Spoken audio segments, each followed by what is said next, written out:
नमस्कार, स्वागत है आपका आपके सितारे में और मैं हूं आपके साथ दिव्या। आज आपके सितारे में हम जानेंगे क्या होता है चातुर्मास और चातुर्मास में किन नियमों का करें पालन। साथ ही इसके अलावा जानेंगे आज का राशिफल। तो देर कैसी, शुरू करते हैं आपके सितारे। जानते हैं क्या होता है चातुर्मास? तो जानिए पंडित वैभव नाथ शर्मा से चातुर्मास में किन नियमों का करें पालन। आपके सितारे में अब अपनी हर परेशानी का हल प्राप्त कर सकते हैं और अपने सवाल भी पूछ सकते हैं। स्टूडियो में साथ देने के लिए मौजूद हैं विश्वविख्यात ज्योतिषाचार्य और वास्तुशास्त्री पंडित वैभव नाथ शर्मा जी। आचार्य जी, आपका हार्दिक स्वागत है। जी नमस्कार। तो यदि आप भी अपनी कुंडली के ग्रह नक्षत्रों से परेशान हैं या कार्य, व्यापार, परिवार की चिंता कर रही है आपको परेशान, तो आप भी हमें कॉल कर सकते हैं। हमारे नंबर्स लगातार आपकी टेलीविजन स्क्रीन पर फ्लैश किए जा रहे हैं। आप हमें हमारे टोल फ्री नंबर पर भी कॉल कर सकते हैं। आप हमसे सीधी बात कर सकते हैं। हमारा टोल फ्री नंबर है 18001026-303। आप इस नंबर पर मुफ्त में कॉल करें। इसके अलावा आप हमें हमारे लैंडलाइन नंबर्स 012046463332 और 012046463327 पर भी कॉल करके हमसे सीधी बात कर सकते हैं। तो चलिए, इससे पहले कि 12 राशियों का राशिफल जाने, सबसे पहले आचार्य जी से जान लेते हैं आज का पंचांग। जी बिल्कुल, आज का पंचांग इस प्रकार है। विक्रम संवत 2071, मास चल रहा है आषाढ़ और आषाढ़ मास के शुक्ल पक्ष की आज द्वादशी तिथि है। बुधवार का दिन है। नक्षत्र है अनुराधा, योग है शुभ और करण है बभ। चलिए, और अब शुरुआत कर लेते हैं 12 राशियों के राशिफल की, जिसमें सबसे पहले बात करेंगे मेष राशि की। देखते हैं क्या कहते हैं आज के उनके सितारे।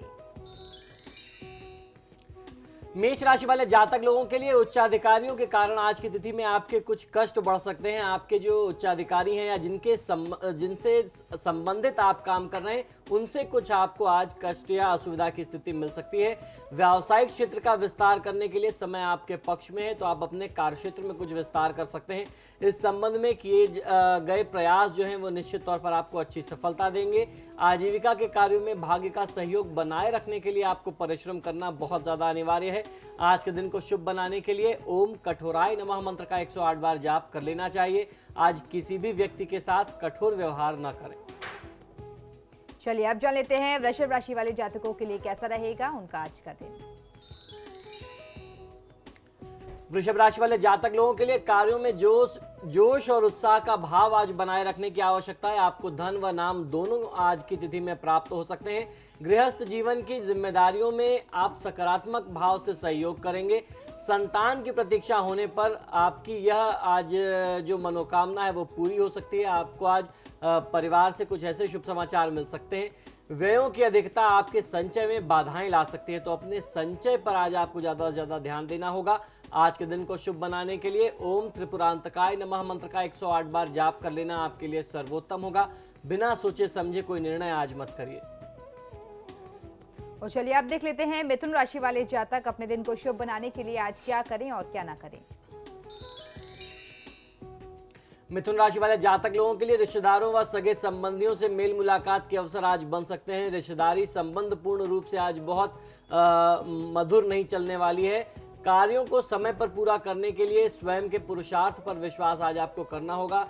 भाग्य पर निर्भरता आपको असफलता दिला सकती है, तो आज का दिन आपको बहुत ज्यादा अपने भाग्य पर निर्भर नहीं रहना है।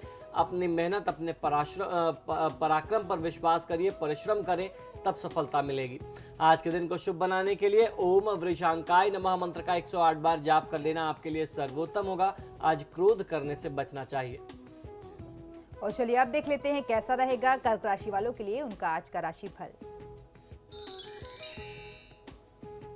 कर्क राशि वाले जातक लोगों के लिए आज की दिनचर्या में जोश, उत्साह और ऊर्जा शक्ति को बनाए रख करके अपने कार्यक्षेत्र में वृद्धि आप कर सकते हैं। इसके अतिरिक्त कार्यों में निपुणता का भाव भविष्य की आय निश्चित करा सकता है। आप अपने लाभों को लेकर के आज थोड़ा सा चिंतित हो सकते हैं। पहली वरीयता आपकी आय में अधिक से अधिक वृद्धि की आज रहनी चाहिए, तो आज आप अपनी इनकम को इंक्रीज करने पर ज्यादा से ज्यादा प्रेशर दीजिए, ज्यादा से ज्यादा मेहनत करिए, ध्यान लगाइए, तब आपको फायदा मिलेगा।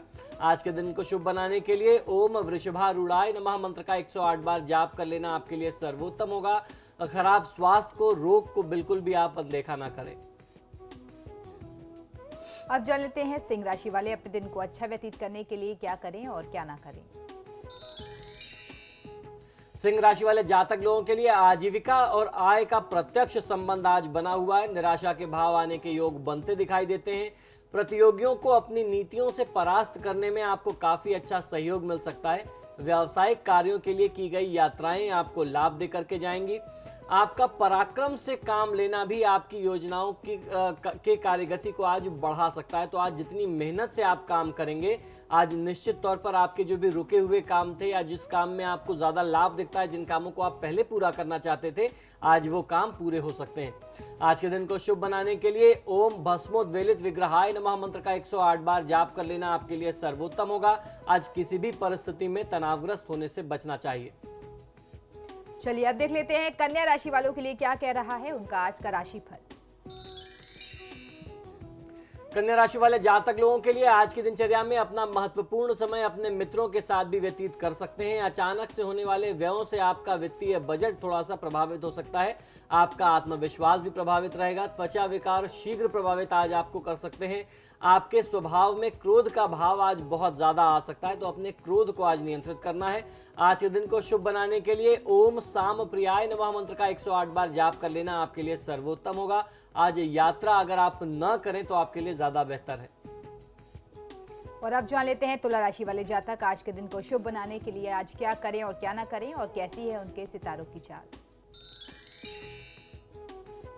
तुला राशि वाले जातक लोगों के लिए आज की दिनचर्या में दूसरों के साथ, अपने परिजनों और अपने कार्यक्षेत्र में सहयोगियों के साथ असहयोग की भावना आपके अंदर आज अधिक रहने वाली है, जो आपके लिए बिल्कुल भी ठीक नहीं है। ये आपके संबंधों को प्रभावित कर सकती है। पारिवारिक धार्मिक यात्राओं पर जाने का अवसर आज आपको प्राप्त हो सकता है। परिवार के साथ संबंधों में सुधार होगा, लेकिन आपको अपने इस व्यवहार को, ये जो आज आपके अंदर एक आदत डेवलप हो रही है, इसको आपको रोकना होगा। दूसरों की भावनाओं को समझने व विचारों का आदान प्रदान करने के लिए समय की शुभता बनी हुई है, तो लोगों की भावनाओं को समझें, उसके अनुसार यदि आप कार्य करते हैं, भावनाओं का आदान प्रदान करते हैं, तो आपके बीच में अंडरस्टैंडिंग निश्चित तौर पर बढ़ेगी। आज के दिन को शुभ बनाने के लिए ओम स्वरमयाय नमः मंत्र का 108 बार जाप कर लेना आपके लिए सर्वोत्तम होगा। अगर आज कोई निवेश की योजना है तो इन्वेस्टमेंट से आपको बचना चाहिए। चलिए तो अब जान लेते हैं वृश्चिक राशि वाले जातकों की राशि आज क्या कह रही है। वृश्चिक राशि वाले जातक लोगों के लिए इस अवधि में अपने मित्रों पर विश्वास किया जा सकता है। आपके बहुत ज्यादा काम आ सकते हैं। वाद विवाद के स्थान से स्वयं को दूर रखने का प्रयास करना चाहिए। प्रेम संबंधों में अपने मित्र साथी के साथ मनोरंजन प्राप्ति के अवसर आपको बनेंगे। आपसी संबंधों में कुछ प्रगाढ़ता आने की स्थिति दिखती है। जो संबंध प्रभावित हो गए थे, टूटने की स्थिति में थे, पुनः एक बार वह प्रगाढ़ हो जाएंगे। धन विनियोजन किया जा सकता है, यानी इस समय में आप इन्वेस्टमेंट अगर करना चाहते थे, कोई रुपए पैसा निवेश करना चाहते थे, तो उसके लिहाज से यह समय आपके लिए अच्छा है। ओम त्रय मूर्तये नमः मंत्र का 108 बार जाप कर लेना आपके लिए सर्वोत्तम होगा। बिना सोचे समझे कोई नया अनुबंध, कोई नया एग्रीमेंट अभी नहीं करना चाहिए। और अब जान लेते हैं धनु राशि वाले जातकों की राशि आज क्या कह रही है और आज के दिन को शुभ बनाने के लिए वो आज क्या करें और क्या ना करें। धनु राशि वाले जातक लोगों के लिए अप्रत्याशित लाभ आपको शीघ्र धन कमाने की ओर प्रेरित कर सकते हैं। कार्यों में बुद्धिमानी का प्रयोग अधिक रहेगा। चतुरता से कार्य निकालने में आपको सफलता प्राप्त होगी। रक्तचाप पर नियंत्रण बनाए रखने की आवश्यकता है। अपने परिजनों की बातों को दिल पर नहीं लेना चाहिए। उनकी बातों को एक नसीहत के तौर पर यदि आप लेते हैं तो आपको फायदा मिलेगा। आज के दिन को शुभ बनाने के लिए ओम अनीश्वराय नमः मंत्र का 108 बार जाप कर लेना आपके लिए सर्वोत्तम होगा। आज ऐसा कोई भी व्यवहार ना करें जिससे किसी के दिल को ठेस पहुंचे। अब बारी है मकर राशि की, देख लेते हैं क्या कह रहे हैं मकर राशि वालों के लिए उनके आज के सितारे।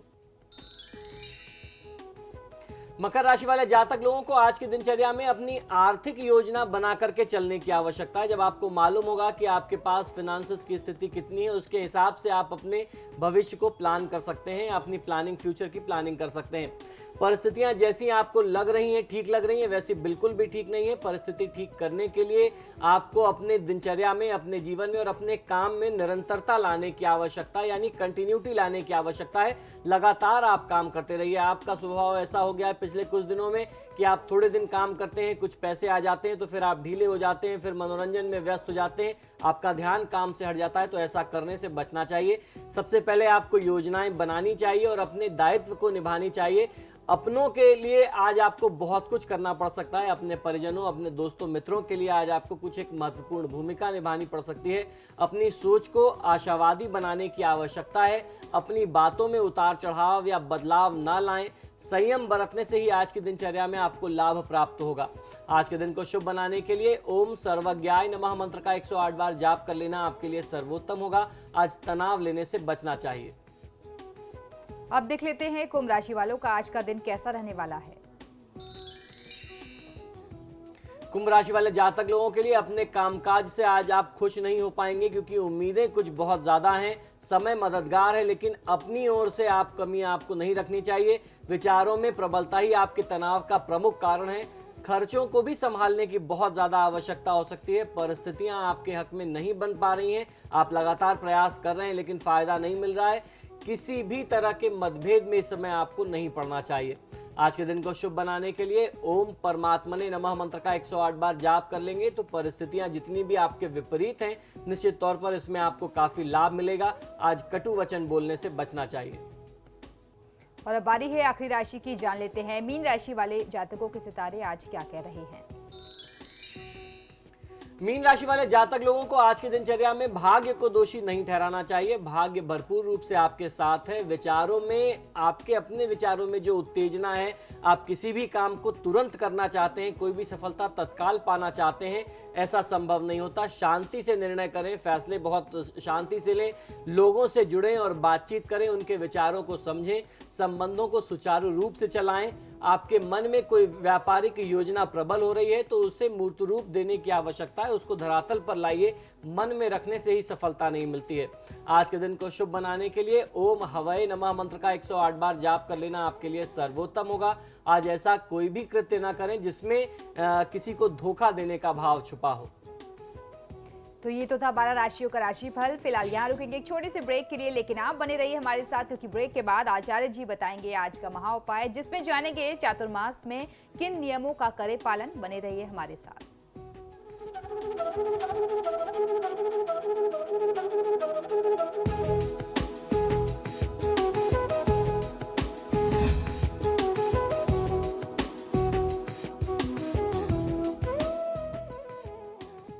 ब्रेक के बाद एक बार फिर से आपका स्वागत है। चलिए अब आचार्य जी से जान लेते हैं आज का महा उपाय। जी बिल्कुल, आज का महा उपाय बहुत ही विशेष है। चातुर्मास आरंभ हो चुका है। चातुर्मास यानी स्वास्थ्य और भक्ति के लिए निश्चित किए गए 4 महीने। आज मैं आपको बताने वाला हूं कि चातुर्मास में आपको किन नियमों का पालन करना चाहिए।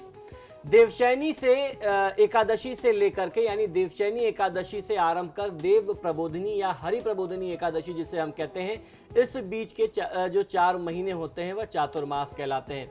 यह मूलतः वर्षा का मौसम होता है, बारिश की ऋतु होती है। शास्त्रों और ऋषियों ने यह समय भगवान और स्वयं पर ध्यान देने वाला बताया है। इन 4 महीनों में यात्रा या कृषि कर्म मुश्किल से होता था, सो इसे भक्ति के लिए माना गया था। बारिश के इन 4 महीनों में हम व्रत उपवास के नियम पालन अगर करते हैं और भगवान की भक्ति में लीन यदि रहें तो हमारा मन और तन दोनों ही स्वस्थ रहता है। चतुर्मास में बादलों के कारण सूर्य और चंद्रमा से मिलने वाली जो ऊर्जा है वह हम तक पूरी तरीके से नहीं पहुंच पाती, या यूं कहें कि वह क्षीण रूप में पहुंच पाती है। अधिक नमी वाले वातावरण के कारण हमारी पाचन क्रिया भी प्रभावित रहती है। भारतीय ऋषि मुनियों द्वारा व्रत में एक दिन छोड़ करके भोजन करने का विधान बताया गया, यानी एक दिन में एक बार व्रत करने का विधान बताया गया। आपने देखा होगा कि आपके परिवार में से बहुत लोग होंगे, बड़े बुजुर्ग, जो पूरे दिन में एक बार व्रत करते होंगे और ये नियम पूरे 4 मास तक रहता होगा। या फिर कुछ ऐसा लोग नियम करते हैं कि एक दिन छोड़ करके व्रत करते हैं, एक दिन पूरा व्रत, एक दिन अन्न ग्रहण करना है, फिर उसके बाद अगले दिन व्रत। इस प्रक्रिया से भी इस चतुर्मास में व्रत किया जाता है, जिसके पीछे भी यही कारण है कि चतुर्मास में अधिक मेहनत करने के बाद भी व्यक्ति स्वस्थ बना रहे, तो शारीरिक क्रियाओं का तालमेल भी उसके साथ बना रहना चाहिए। चतुर्मास की विशेषता है कि सभी धर्म के सभी मत इसे साधना काल मानते हैं, क्योंकि चतुर्मास में साधकों का लक्ष्य जप यानी लाख जप करना, भगवत स्मरण और पूजन अर्चन होता है। साधना काल होने से ब्रह्मचर्य व्रत का पालन व पलंग पर शयन निषेध कहा गया है। शय्या शयन जो है वह निषेध बताया गया है। स्वास्थ्य के लिए यह सावधानी आवश्यक होती है चौमासे के 4 माह कौन कौन से हैं, आइए ये भी जान लेते हैं। सबसे पहले श्रावण मास, भाद्रपद, आश्विन तथा कार्तिक। इनमें क्रमशः शाक, सावन में आपको साग नहीं खाना चाहिए, फिर उसके बाद दूध और दही का सेवन निषेध होता है। आयुर्वेद में लिखा गया है कि चतुर्मास में पत्तेदार शाक सब्जियों का उपयोग स्वास्थ्य को हानि पहुंचाता है। उसके सबसे प्रमुख कारण यही कि वर्षा बहुत ज़्यादा होती है, उसमें नाना प्रकार के बैक्टीरिया और इन्फेक्शंस भी होते हैं, और वर्षा के कारण बहुत सारे ऐसे भी साग हो जाते हैं जो हमारे लिए, मनुष्य के लिए ग्राह्य नहीं है। तो ऐसी परिस्थिति में हर प्रकार के साग सब्जियों का त्याग कर देना चाहिए। आइए अब जानते हैं चतुर्मास के 4 महीनों में किन नियमों का पालन करना चाहिए। सबसे पहली चीज, जल में तिल और आंवले का मिश्रण अथवा बिल्वपत्र डाल करके स्नान करने से अपने में दोष का लेश मात्र भी कहीं अंश नहीं रह जाता। हमारे शरीर में जो भी दोष होगा, किसी भी प्रकार का दोष होगा, वह अंश मात्र भी कोई उसका प्रभाव हमारे जीवन में, हमारे शरीर में नहीं रह जाता। दूसरा उपाय यह है कि जल में बिल्वपत्र डाल करके ओम नमः शिवाय का 4 या 5 बार जप करके स्नान करने से विशेष लाभ मिलता है तथा वायु प्रकोप दूर होता है और स्वास्थ्य की रक्षा होती है। चतुर्मास में भगवान नारायण जो हैं वह जल में ही शयन करते हैं, अतः जल में भगवान विष्णु का अंश व्याप्त रहता है, इसलिए उस तेज से युक्त जल से स्नान करने से समस्त तीर्थों से भी अधिक फल प्राप्त होता है। तो चतुर्मास में जो है, जब भी आप स्नान करें, भगवान विष्णु का जल में ध्यान कर लें कि प्रभु आप जल में योग निद्रा में लीन है, हम आपका ध्यान कर रहे हैं और इस जल में आपका अंश विद्यमान है, यह सोच करके उस जल से स्नान करना चाहिए। ग्रहण के सिवाय के दिनों में संध्या काल में और रात को स्नान न करें। यानी चतुर्मास में यदि अगर ग्रहण लग रहा हो किसी अमावस्या पर या पूर्णिमा पर, तो सिर्फ उस दिन ग्रहण काल में आपको रात में या संध्या काल में स्नान करना चाहिए। अन्यथा उसके अलावा चतुर्मास में आम दिनों में शाम के समय स्नान नहीं करना चाहिए। ये आपके स्वास्थ्य के लिए बहुत ज्यादा हानिकारक होता है। हमारे धर्म शास्त्रों में, आयुर्वेद में यहाँ तक कहा गया कि गर्म जल से भी इस समय में, संध्या काल में या रात्रि काल में स्नान नहीं करना चाहिए। चतुर्मास सब गुणों से युक्त उत्कृष्ट समय होता है, उसमें श्रद्धा पूर्वक धर्म का अनुष्ठान करना चाहिए। धार्मिक अनुष्ठान आप अपनी श्रद्धा से करें।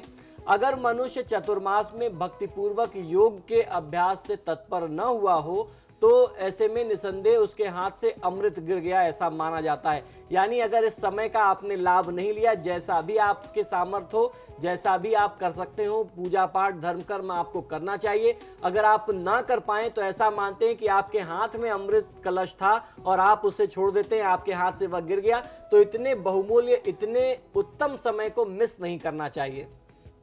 बुद्धिमान मनुष्य को सदैव मन को संयम में रख करके पुरातन ज्ञान की प्राप्ति करनी चाहिए। यानी हमारे धर्मशास्त्रों का जो ज्ञान है, इस समय में आपको उसकी प्राप्ति करनी चाहिए। आप अपना चिंतन मनन भी कर सकते हैं। चतुर्मास में परद्रव्य का अपहरण और पर स्त्री गमन आदि कर्म सब मनुष्य के लिए वर्जित बताए गए हैं। चतुर्मास में जीवों पर दया तथा अन्न जल व गौओं का दान, रोज वेद पाठ करना और हवन करना, ये सब सारे कार्य जो है वह महान फल देने वाले बताए गए हैं। तो अन्न वस्त्र का आप दान कर सकते हैं, गौओं का दान कर सकते हैं, वेद पाठ और यज्ञ हवन कर सकते हैं, ये सबसे सर्वोत्तम बताए गए हैं। अन्न शत्रुओं को भी देना इस समय में मना नहीं किया गया है और आप किसी भी समय दान कर सकते हैं। यानी चतुर्मास के समय में दान किसी भी परिस्थिति में किसी भी व्यक्ति को किया जा सकता है। दीनहीन की तो बात छोड़ दीजिए, शत्रु को भी दान करना इस समय में मना नहीं किया गया है। तो आप इस समय में आप किसी का भी उपकार कर सकते हैं अन्न दान के माध्यम से। चतुर्मास में धर्म का पालन करना, सत्पुरुषों की सेवा, संतों के दर्शन, सत्संग श्रवण करना, भगवान विष्णु का पूजन और दान में अनुराग दुर्लभ होता है। तो इस समय का पूरा पूरा लाभ उठाना चाहिए। इस 4 माह में जितनी ज्यादा से ज्यादा आप तपश्चर्या कर सकते हो, अपने व्यस्त जीवन से थोड़ा सा समय निकाल करके, जैसा भी आपका सामर्थ्य हो, भगवान श्री हरि, भगवान श्री विष्णु और महादेव की पूजा आराधना साधना का यह बहुत प्रमुख और बहुत विशेष काल होता है। अभी कॉलर सीतापुर से जुड़ गए हैं, अश्विनी शुक्ला जुड़ गए हैं। अश्विनी, पूछिए अपना सवाल। हम गए तो उस दिन आप कहीं बाहर गए। जी बताइए। हाँ, तो हम उसके बाद थोड़ा बुखार उखार आए तो हम आज देखिए 1-1.5 बजे आपके घर आ गए। ठीक है, 1-1.5 बजे जरूर आ गए। आपकी बात कुछ नहीं समझ में आ रही है, एक बार पुनः फिर से क्लियर बोलिए। हेलो जी बताइए।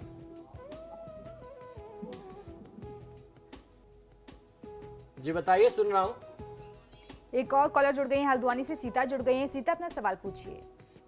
महाराज जी प्रणाम। जी नमस्कार। गुरु जी, मैं अपनी बेटी के बारे में पूछना चाहती हूँ। इसकी डेट ऑफ बर्थ 6 अगस्त 2005 जी और शाम को 5:30 बजे। जी ये पढ़ने में बहुत कमजोर है और हमारा अपना घर भी नहीं है, और क्या इसके भाई का योग है या नहीं? जी हम बहुत परेशान है, हमारी आर्थिक स्थिति बहुत खराब है गुरु जी। जी बिल्कुल। देखिए, इस बच्चे की जन्म पत्रिका के अनुसार पितृदोष दिखाई देता है, और पितृदोष होने की स्थिति में पुत्र संतान प्राप्ति की जो एक अभिलाषा होती है परिजनों की, या अगर इसकी कुंडली से देखा जाए कि भाई का जो संयोग है वो निश्चित तौर पे क्षीण है, तो सबसे पहले पितृदोष का निदान कर लेना चाहिए। पितृदोष के बाद ही वंश वृद्धि की स्थिति बन पाती है। तो जहाँ तक आपने इसके भाई का संयोग पूछा है, ऐसी स्थिति दिखती है कि एक संतान और हो जाए और पुत्र संतान हो जाए, लेकिन उसके लिए आपको कुछ साधनाएं करनी पड़ेंगी। सबसे पहले आप पितृदोष का निदान करें, फिर उसके बाद संतान गोपाल मंत्र का जाप करें। ईश्वर निश्चित तौर पर आपके मन की बात सुनेगा। तो इसी के साथ ही हमारे आज के कार्यक्रम में फिलहाल इतना ही। बहुत बहुत शुक्रिया आपका दर्शकों हमें कॉल करने के लिए। आचार्य जी, आपका भी बहुत बहुत शुक्रिया स्टूडियो में आने के लिए। जी नमस्कार। तो आपके सितारे में फिलहाल इतना ही। वक्त को चला एक छोटे से ब्रेक का। ब्रेक के उस पार भी खबरों का सिलसिला लगातार जारी है।